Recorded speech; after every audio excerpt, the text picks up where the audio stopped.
Welcome to Monday Morning Coffee with Inside the Firm. Each week, our hosts will be interviewing local, regional, and national business leaders to give you an inside peek into how they lead their business to success in the ever-competitive business climate. Welcome to Monday Morning Coffee with Inside the Firm. Today, I have a very special guest. Darren Tessitore is the owner and CEO of Thrive Management, a technology consulting firm, and the creator of Thrive Reviews, a reputation management company. Darren has delivered seminars on hundreds of stages across the U.S. for the past 15 years, personally training over 20,000 business leaders. Very impressive, Darren. Welcome to the show. Thank you. Thanks for having me. Yeah. Before we get into what you do now, I'm always curious about everybody's origin story. Tell us how you got here. Are you from a family of entrepreneurs? Where does that entrepreneurial spirit come from? I not really from a family of entrepreneurs, no. I kind of got my creating buzz at a pretty young age, wanting to be my own boss and run my own show and do my own thing, right? And that's where that began. So I started doing technology consulting at a young age, basically helping businesses streamline process and improve productivity.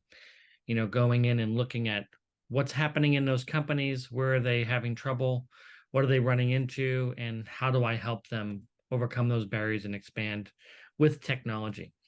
And that led to me basically doing a lot of web stuff and Internet of Things stuff where we connect devices along those lines.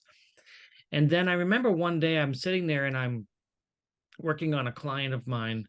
Actually, we had a whole bunch of clients doing search engine optimization. And we're seeing all this web traffic come to these businesses, but they were localized businesses and they weren't getting the local traffic that they needed. So that's when I realized, well, we need to figure out a way of getting the local traffic. Because, you know, let's say you're a chiropractor in Washington State, you don't care if someone from Boston goes to your website. Yep. You want that local traffic. So that's when we started building Thrive Reviews and figuring out a way of getting the localized traffic. And that's what we do now. Okay, yeah. Could you give us without, you don't have to, by all means, you know, if you feel comfortable sharing names, but if not, I would love if you could give our audience an example of how then your company work, and maybe a success story of, you know, we found chiropractor A, and here's how we figured out how to get their localized, you know, focus on the localized traffic and what it's led to for their company in terms of success. Sure. No, that's a really good point. And I do have, we have some great case studies, actually. One example would be an urgent care here in Florida called Abyssina Medical. So basically they have 8 locations throughout the, Jacksonville area. And a couple of, I think there's one in Gainesville. Anyway, they're kind of regionalized to the north of Florida. They were getting a ton of web traffic, but they weren't really getting a lot of people walking in their doors. Mm-hmm. So what we did was you kind of have to roll it back a little bit and look at where are people searching and how are people searching the internet now, right? You know, about 92% of the searches on the internet are done on Google. So when you use Google's going to localize your search as much as possible. So if you say chiropractor or dentist or urgent care, doctor, you know, any of those local businesses, restaurants, you know, muffler repair, tires, any of the things that will be local, Google's going to know that, and they're going to try to find something near you, right? Especially when you put that near me search at the end, which has grown by over 900% in the last 5 years, right? So people are searching near me, but if they're using their phones, which most people are, I believe over 60% of searches are now done on mobile devices. If you're using your phones, most people have local settings on, localization on, so that it knows where you are. So just by typing in dentist, it's going to look near you, right? So what that's driven us to look at is, well, where are they getting sent? They're getting sent to the Google business profile. These are profiles that Google builds for you. It's kind of like picture the yellow pages. Yep. Now on a map built by Google. So every business has a Google business profile, whether you know it or not. Most of your businesses out there have these, especially if you're a local business, brick and mortar. So Google's going to drive the traffic to those, but they're going to show you the most relevant things. They just posted an update the other day, and it's really all about relevance. What do you want, and what are they going to give you based on what you want? So they're driving traffic to these Google business profiles. So we saw all this traffic going there, and that's where we realized, well, we need to optimize that profile and make it so that that profile that you have shows up first. And that's where we started looking at, well, how do we do that? Well, with Avicenna, for example, in the 12 months before we were working with them, their 7 sites had 100,000 visits on Google, the Google Maps sites. They had over 8,400 clicks through to their website, 6,400 phone calls, and 918 reviews, which is not bad. After 12 months of working with us, we were able to get their Google profiles 613,000 views, 32,000 clicks through the Google profiles to their websites, with 38,000 phone calls. Oh my gosh. And their reviews are now at close to 5,000. I believe it's 5,400 was the last number, right? So the thing is, you have to look at, well, what gets the traffic? What is Google looking for, right? What do they want you to have to get you that traffic? Well, one of the main things is they want to make sure that you're properly categorized and you're properly subcategorized. So if you have a category that you're in, let's say a chiropractor, well, unfortunately, there's one category on Google for chiropractors. But if you're a lawyer, there's multiple different categories for lawyers. You could be a personal injury lawyer, right? So the key is making sure you're in the right category. And then if there are any other subcategories that fit your niche, you need to make sure you have those as well. Then making sure your description, you only have 750 characters to put in that description. You need to make sure it contains all the right keywords about your business that are going to make you relevant. And then the next most important part are your reviews. We all read reviews. I mean, how many times have you gone somewhere and what do? You look at the reviews. And a lot of people will sort by 1 stars and read the 1-star reviews, right? So if you have 100 reviews and you're at 3.5 stars, they're going to look at those 1 stars and go, why is this person bad? Right? And I'm going to get into how you can fix that in a minute. Yeah. But you need to get lots of reviews, and you need to get consistent reviews on a regular basis. And they need to be relevant. You do not go and buy reviews. Don't try to get people from overseas to leave your reviews. It will destroy your ratings. I've seen it happen. It's not smart. Yeah. Right. And you can't delete them. Right. So you can't go in and delete a Google review.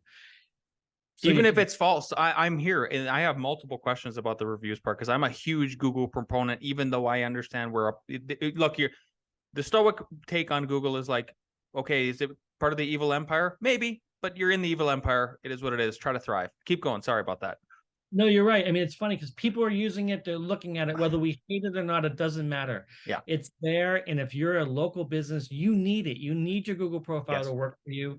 You need to have lots of reviews. But the one key thing that people don't even think about, which we found to have huge impact on ratings, is responding to every single Google review. Everyone. That was going to be one of my questions. Like, should you, no matter what?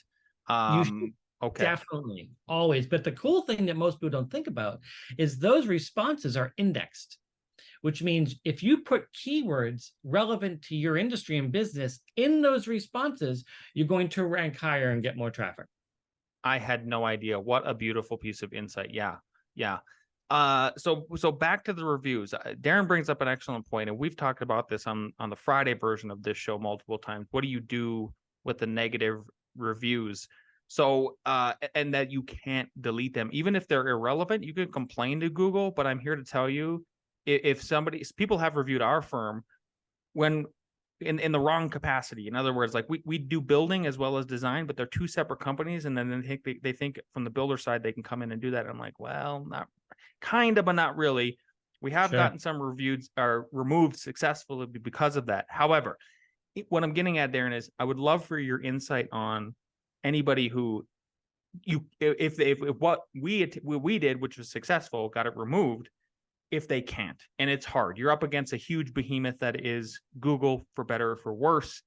what do you do for negative reviews? Like, do you have a is any part of your training to help with how people respond and kind of turn it into a positive? Because it sounds like maybe you could. It didn't, especially with the keyword indexing. I didn't really understand that. It's very interesting. So there's two things you can do. Well, first of all, we respond to all of the reviews that all of our customers get with humans based in Tampa Bay. We have a team of humans that will go in and personally respond to reviews with targeted keywords. Now, if it's a negative review, we'll consult with our clients. And there's two things we do. First, we figure out, is it a relevant negative review? Like, is Google going to consider this legit, right? And you can tell right off the bat if they're going to consider it legit or not. Like, let's say, for example, I had a client that opened up a new location, and they, in like 2 weeks, they had 150 reviews. And someone posted on their profile saying, there's no way they got 150 reviews. This is false. And they did this whole like write-up, but they never went to the practice.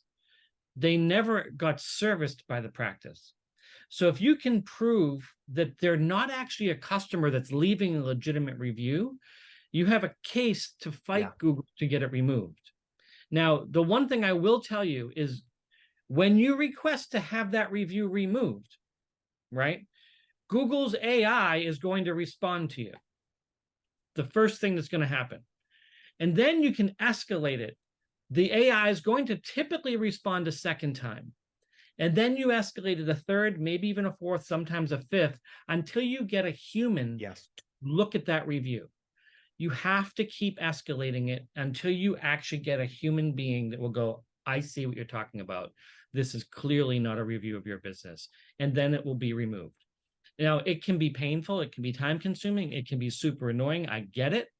So what we do is, one, we will respond to that review right away with what we call turning a 1-star response into a 5-star review, a 1-star review into a 5-star response. We're taking that negative review and we're giving you such a good response that makes you look good and makes whoever's reading that review understand what actually happened. Even if it's something you did, right? Especially if it's like, okay, you screwed up. Your wait staff was a jerk. They messed up the order. They pissed off this customer. You need to own that and you need to take responsibility for that. And if you do that in your response, you're going to potentially turn whoever reads that into a good customer or into somebody else who will look at it and come in and go, oh, I get it. The waiter screwed up. They got rid of him. Okay, I'm going to go check out. Yeah, two sides to every story. And again, I can't really express the happiness I have from just hearing that, like, oh my gosh, the keywords and the indexing can even work in the response. Amazing insight, Darren.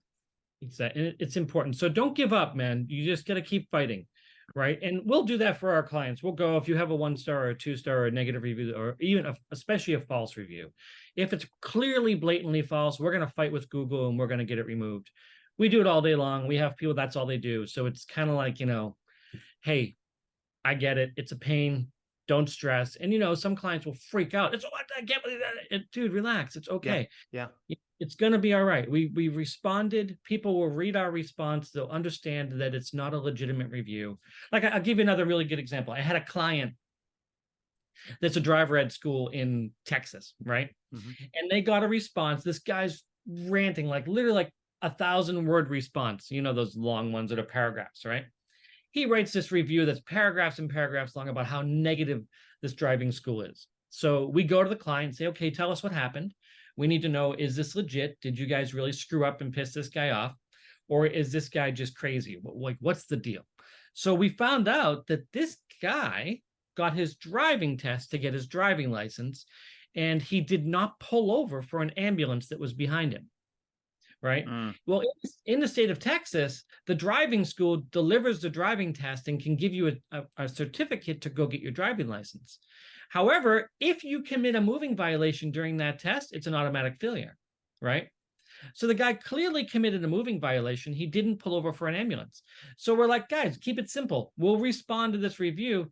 Hey, Steve, thanks for taking the driving test with us, but we're really sorry to say that when you don't pull over for an ambulance, it's a moving violation, and we have to fail you on your test.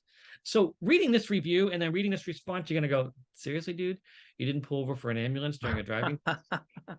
Like, come on. It just, it and flips the story and gets you to understand what happened, right? Yeah.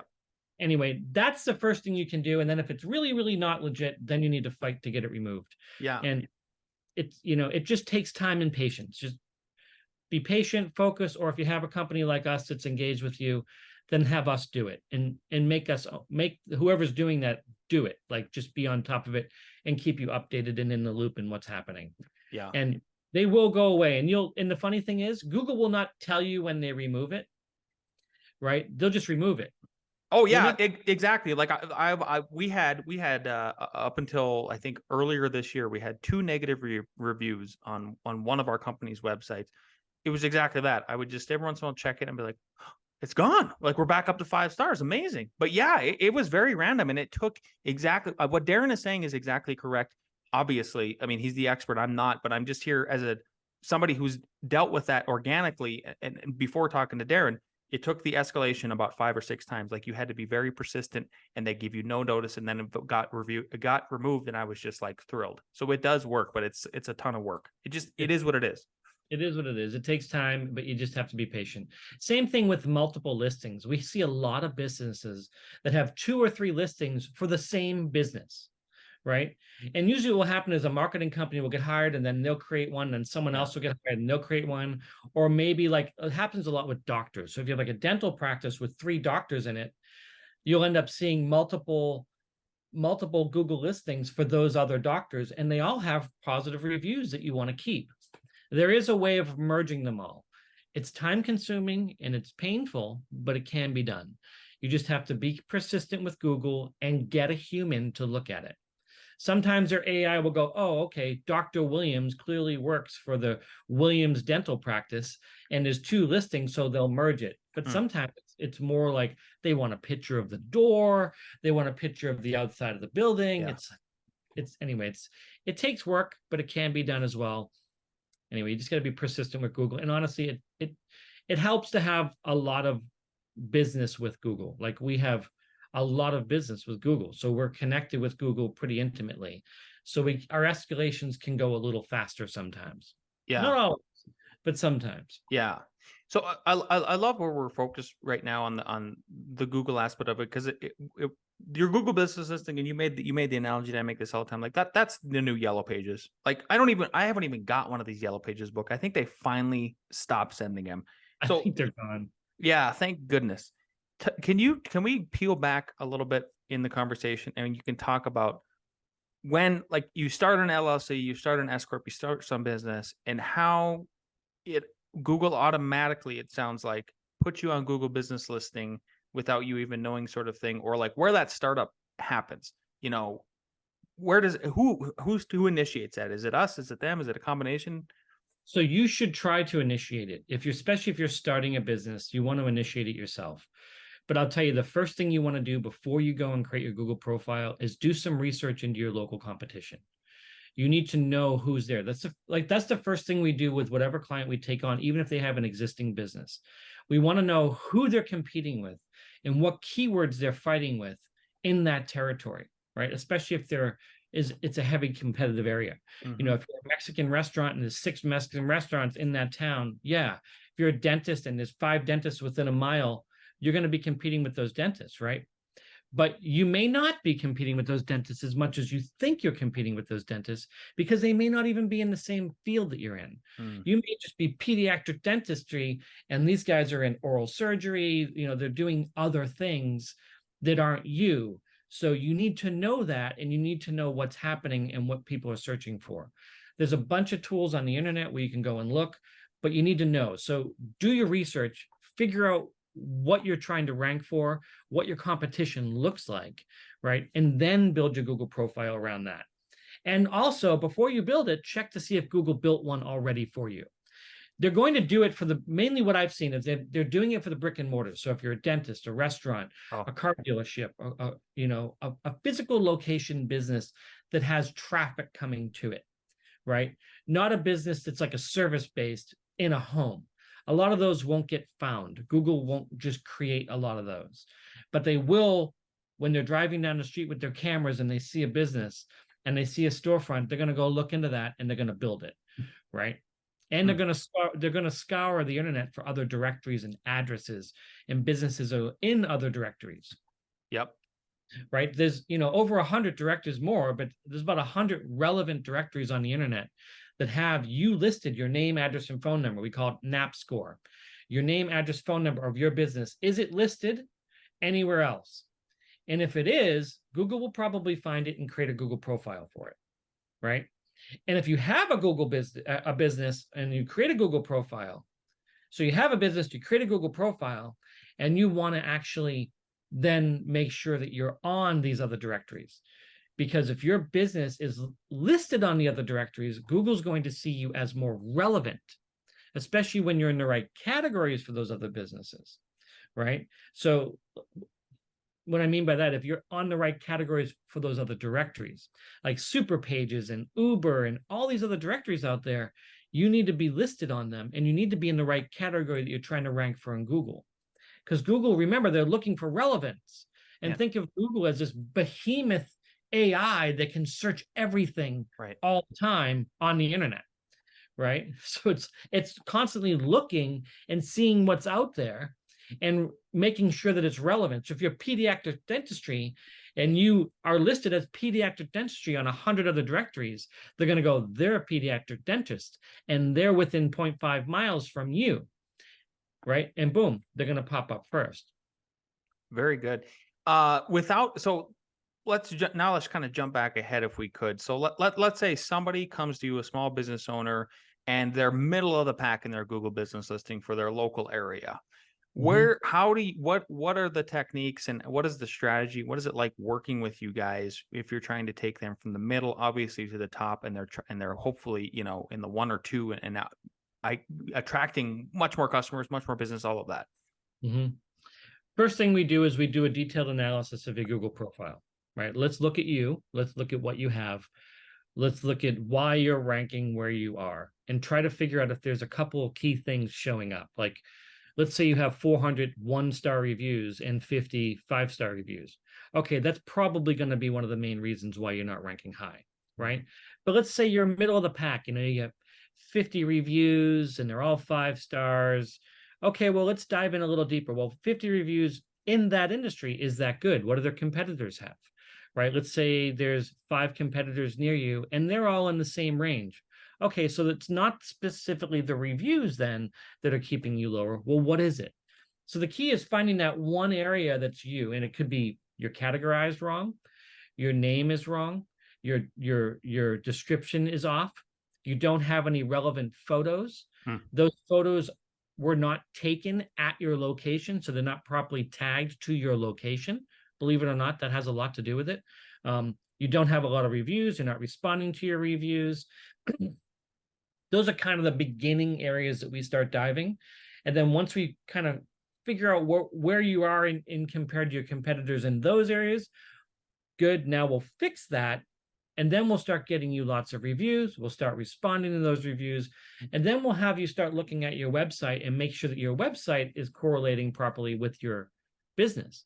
Is it lining up with what your actual business profile is saying? Right? Are you saying you're a pediatric dentist, but your website is saying you're an oral surgeon, right? They're different. They're not the same. So you have to make sure those line up. And then we want to make sure that you're in all the directories properly. We have a tool in our software that will make sure that your name, address, and phone number and category is the same in the top 100 directories across the internet. And we constantly monitor and push that data out to all of those listings to make sure that you are who you are. And Google sees who you are, and then boom, now you're succinct across the internet. Same name, same address, same phone number, same category. Your Google profile is cleaned up, and then you start seeing the organic traffic. You start seeing more calls, you start seeing more walk-ins, you start seeing more visits to your website, all from this Google profile without spending anything on advertising, right? Advertising then is the next step. Once you're set up and you're ready, that's when you want to start advertising, right? Yeah. People are going backwards and they're advertising first, sending people to their profile, and people are like, well, they've got freaking a 3.5-star review on Google, right? It's like, boom, they're gone. And guess what? When you do that, you run that ad, you're going to pop up when someone searches for your category on Google. Well, guess what's right underneath you? Your top competitor who's organically got there, right? So how do you get there organically? That's really the trick.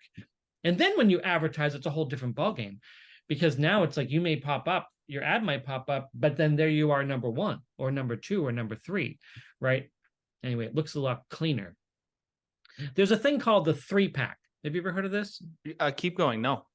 Okay, so if you go to google.com on your web browser and you type in any type of business category near me, you're going to see a bunch of ads, and then you're going to see 3 listings from Google Maps, right? And right above those 3 listings may be 1 or 2 ads, but there will be 3 listings that are literally organic Google Map business profiles. And that's like the golden place to be, correct? That is like, think of the traffic, right? Mm-hmm. You know, especially if it's a high trafficked industry with lots of people looking for you. And even if it's not, it's the right people looking for you. Yeah. You know, if you're, let's say you're a chiropractor and you're in the middle of, Atlanta. Well, there's a lot of chiropractors in Atlanta. How do you get on that 3-pack so that you are the chiropractor in Atlanta that people are looking for, right? Because when someone's in Atlanta and they type in chiropractor, they want a chiropractor in Atlanta, right? Yeah. And if you're there, you get a new client potentially, right? Yeah. So that's all those little kind of tips I gave you. Those are some things to work on. Get your category right. Get your description right. Make sure it has lots of keywords. Use ChatGPT if you have to, right? Tell ChatGPT what you're trying to do. Hey, I need to build a 750 character Google profile, and these are the keywords I want to add to it. Boom, there you go. Now massage it a little bit so it sounds better and sounds like you, and post it, right? Get some relevant pictures. Go and take your iPhone and walk around your office and take some real pictures. Take a picture outside, take a picture inside, take a picture of your staff, and then post them on Google, right? Have your favorite customers leave a review and post a picture, right, that they took in your business, right? Those things are going to rank you so much higher, right? And then start getting your reviews. Ask everyone for a review. Now, I will give you another pro tip on this. You have to know when to ask for a review, right? It can't just be at the same time for every business. It's not always the same. If I walk into a restaurant and I'm about to sit down and eat and they ask me to leave a review, I'm going to go, yeah, no, I haven't even eaten here yet, right? Or if I'll give you a real life example. I ordered furniture from a furniture store. Place called Bearwoods Furniture. They're good friends of ours now. They're right down the street from us here in Florida. And they make, basically, you buy this furniture that's bare. There's no colors, no stains, nothing. And then you stain it. So we did our dining room set and our living, like our coffee tables and all that. And it was custom designed. So they were asking for reviews when the customer purchased whatever they bought from them. And I'm like, dude, I just bought this dining room set from you, and you're telling me I'm not going to have it for 6 months because it has to get made, it has to get shipped here, you have to stain it, and then you're going to bring it to my house. That's 6 months from now. You want me to leave you a review now? I'm like, dude, I haven't even seen it in my dining room yet. Right. I haven't even seen the finished product. Yeah, I see what's on the showroom floor, but what if it's different? What if it sucks? Yep. Right? What if they paid $12,000 for a dining room set and it's ugly? Right? So that's the trick, is knowing when to ask. Right. So now they're asking when it's fulfilled. They wait, once the order's fulfilled, they wait 5 days, and then they send a text and an email and they say, hey, you received your product, should be in your home by now. What do you think? Do you mind helping us and leaving a review? Right. Beautiful. Yeah. Sorry to jump in. Our audience is, I would say, over 50% architects, designers, contractors, that sort of thing. But I love the word that Darren used there, and I want to focus in on that for our audience, and that is once it's delivered. So the word delivered, right? Think about you as an architect. What are you delivering? You're delivering the final set of plans, but the caveat here is, what the true delivery of your clients that are looking for is, we got our building permit. We got permission from the king to build what we want on our property. That's a high point, and that's when we ask for the review, and that's why we have more 5-star reviews than any architect in Colorado for our firm. So I'm with you, Darren. It's key, and everyone's different. Like you said, you need to know when is the key point. And let me give you one other tip on that too. People like to help people they like, right? It's just a fact. You like someone, They ask you for help. You're probably going to help them, especially if it's an easy ask, right? So ask your customers to help you. Steve, do you mind helping me out? Yeah. I need to get some more Google reviews. Would you mind helping me in writing a 5-star review for me in my Google profile? Right? It's okay to ask, right? And you can automate it. We do that, obviously, we automate, but one of the most successful things that we see with our clients is the help flow ask, right? And then making it super, super easy for them to do it. Sending them a text with a link, having a QR code on hand, like, hey, do you mind helping me? Here's my QR code. Click right here, right? And then they go and they leave you a review, right? Making it super easy, super fast, and helpful, right? They'll be like, yeah, man, I'll totally help you. Best example of this, I'm in a restaurant and the server was awesome. She took great care of us. There was like 5 of us there. We were there for a long time. And then she comes up at the end and she has this card and it has her name on it and it has a QR code on it to leave a review. And she goes, hey guys, do you mind helping me out? We have a game. Whoever gets the most reviews gets a bonus at the end of the month. Can you guys leave me a 5-star review and mention my name in the review? All of us whipped out our phones and left her a review right there. She got 5 reviews in 3 seconds by asking for help. Obviously, she did her job. So, if you're an architect, you deliver the plans, they like the plans, they're happy with, oh my God, look at this, and they got their permit, whatever that high point is. Now they're like, I got my permit, I'm going to build this is happening. Tom, do you mind helping me out? Right, boom, there you go. And that can be over text, it can be over email, it can be a phone call, it can be in person, however you can do it, but make it easy, make it quick and fast. Don't go to Google and leave me a review. No one's ever going to do that. Right? They're not going to go to Google, look you up, find your business. Oh, we even give them the little URL, a little shortened URL. Exactly. There you go. You got to go right to the spot of where you leave that review, right?